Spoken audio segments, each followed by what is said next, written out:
Hello लोगोफोर welcome to back माय content YouTube channel स लोगोफोर नोंथांमोन बयखौबो दिनैनि बे मोनसे गोदान भिडिअ फिन गोदान बोसोरनि मुङै बरायना लाबोनाय जाबाय। गिबियावनो आंनि आंगो लोगो नोंथांमोन बयनिसिमबो आंनि गोसो गोरबोनिफ्राय खुलुमनाय आरो सिबिनायखौ बे इंराजि 2022 मायथाइ गोदान बोसोरनि मुङाव जासिहरग्रोनाय थाबाय। थाद'नाय गैयै समनि बोहैथि दाहारा रुगुं गैया।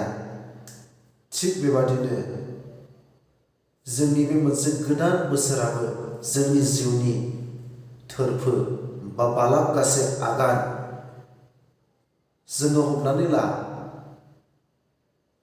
मोनसे हानिफ्राय जुदि बिफाङाव गाखोनोब्ला जोङो खनसेनो हानिफ्राय बिफां गोजौआव बारखोहरनो हाया। जोङो दिनै गोबाव बोसोरनि उनावसो जोङो बोसोर बारहोबोनानै दिनै मोननो हादों जों जोंनि जिउआव 2022 मायथाइखौहाय बे गोदान बोसोर 2022 मायथाइखौहाय। थिग बेबादिनो बे 2022 गोदान बोसोराबो जोंनि जिउनि बा साफ्रोमबो बयनिबो सुबुं माहारिनि मोनसे जिउनि थोरफो। बे बुहुमाव गासैबो सुबुं माहारिनि थाखाय बे गोदान बोसोरा जिउनि मोनसे दावहाथिलि होननानै जोङो बुंनो हायो। मानो होनना बुङोब्ला बे दावहाथिलियाव सुबुंनि गोदान मिजिंआनो जादों थुंग्रि, आरोबाव सुबुंनि गोदान सानस्रियानो जादों दाहाल। जोंनि जालांनाय बा थांनाय बोसोरफोराव जोंनि जिउआव जेसेबांनाखि खैदां खैफोद जेंना जेंसि जेसेबां जोंनि लाइफआव दुखु खस्थ' सहायबोनांदोंमोन, जेन' बे गोदान बोसोराव बेफोरबायदि दाजाबावथों ना। जोंनि जिउनि थांखिखौ जाफुंहोनो थाखाय जोङो गोदान मिजिं, गोदान सानस्रि, गोदान साननाय हनाय, जोंनि जिउनि आगान बा डाइरेक्सनखौ जोङो सोलायनो नांगोन बे गोदान बोसोराव। सिगांनि बोसोराव नोंथाङा बबे लामाजों दङमोन, बे लामाखौ जोङो नागारनानै गोदान जिउनि लामा जोङो आगान सुरनो नांगोन। मानो होनना बुङोब्ला नोंथांनि साननाया फुराना बोसोराव जायाखैमोन, बेखौ नोङो गोदान बोसोराव जाफुंहोनो नाजानांगोन। नोंनि जिउनि हान्थिनाय लामायाव फुराना बोसोराव नोङो हेंथा मोनदोंमोन बा आगानफ्रोमबो नोङो सौथुनो गोनां जादोंमोन, नोङो बे गोदान बोसोराव बेनिफ्राय बारग'नो नाजानांगोन। जोङो जोंनि जिउआबो मोनसे थोरफो, स्टेप बाय स्टेप मोनसे बोसोरनि उनाव गुबुन मोनसे जोङो गोदान बोसोर मोननो हाबाय थायो। जेब्लासिम जोंनि जिउआ संसाराव थांनानै थागोन अब्लासिम जोङो गोदान बोसोरखौबो लोगो मोनबाय थागोन।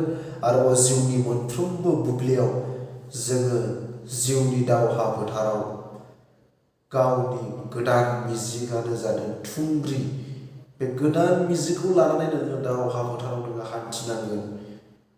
गावनि जिउनि मिजिंखौ जाफुंहोनो थाखाय आरोबाव नोंनि साननाय सोदोमस्रि बा सानस्रिफोरखौ नोङो जाफुंहोनो थाखाय नोङो नाजाथाबनांगोन। नोंनि जिउनि साननाय हनाय गासैबो मिजिंफोरखौ जाफुंहोनो थाखाय नोङो जोंनि जिउनि दावहा फोथाराव आगान होनांगोन। गिनायखौ दोनथ'नानैब्लाबो बेखौनो जोङो बुंनो हायो, बे गोदान बोसोराबो जोंनि सुबुं माहारिनि मोनसे दावहाथिलि। बे दावहाथिलियाव जोंनि गोदान मिजिंआनो जादों मा? थुंग्रि। आरोबाव नोंथांनि गोदान सानस्रियानो जाहैबाय दाहाल। आङो मिजिंथियो बे गोदान बोसोराव नोंथांमोननि साननाय हनाय बा आंनि साननाय हनाय गासिबो मोजांसिनै बा गाहामै जालांगोन होननानै आङो मिजिंथियो। बे दावहा फोथाराव जोङो जोंनि जिउनि दावहा फोथाराव जोङो देरहासार बा जाफुंसार जानो हागोन होननानै आङो मिजिंथियो साफ्रोमखौबो। जेन' जोंनि बे गोदान बोसोर 2022 मायथाइयाव जोंनि जिउआव गोबां जेंना जाब्रबथाय एक्सिडेन्टफ्रा जेन' दाजाबावथों, जेन' बेफोरबायदि थासारिया बे गोदान बोसोराव जोंनि जिउआव जेन' दाजाबावथों।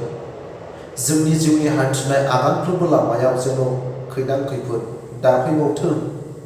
जों गासैबो सुबुं माहारिनि गेजेराव आरोबाव एना एनिया दाजाबावथों, एबा जोंनि सुबुं माहारिनि जिउआव जेरावखि थाया मानो, जिखि हादोराव खामिनानै थाया मानो, सुबुं माहारिजों गोरोबज्लायनानैहाय मिलायनानै थानो हानाय बायदि जेन' सुबुं माहारिनि गेजेरावनो सुबुं हारिजों हारि, मानसिजों मानसि सुस्रांनो हायै जेंना बा निदाना जोंनि जिउआव दाफैबावथों गोदान बोसोरनि मुङाव। बे गासैखौबो लानानै आङो आफा इसोरनाव आर'ज गाबो आरो जों बयबो खौसेथियै गोजोन अनज्लायलायनानै बे मुलुग संसाराव थांनानै थानो हानाय बायदि आं आसा फारियो बे गोदान बोसोरनि रंजानायाव बुहुमनि बयबो सुबुं माहारिनि गेजेराव सुबुं माहारिनि सोदोमस्रिखौ जेन' गावजों गावनो आब्रुथि गोनां आब्रुथि खालामनानै आब्रुथियै लाखिज्लायनाय बायदि, बेजोंनो लोगोसे गावनि मोननो थाङै बेसेन गोसा जिउखौबो मोजाङै आब्रुथि गोनां खालामनानै लाखियो।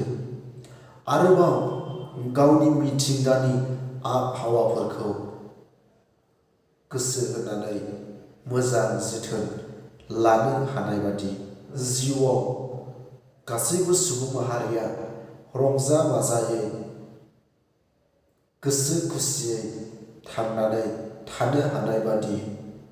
लोगोफोर, जोबनायाव आङो खनसेबाव गोदान बोसोरनि मुङाव आंनि गोसो गोरबोनिफ्राय अननाय आरो सिबिनायखौ फिन खनसे नोंथांमोन बयनोबो जासिहरबावनाय जाबाय।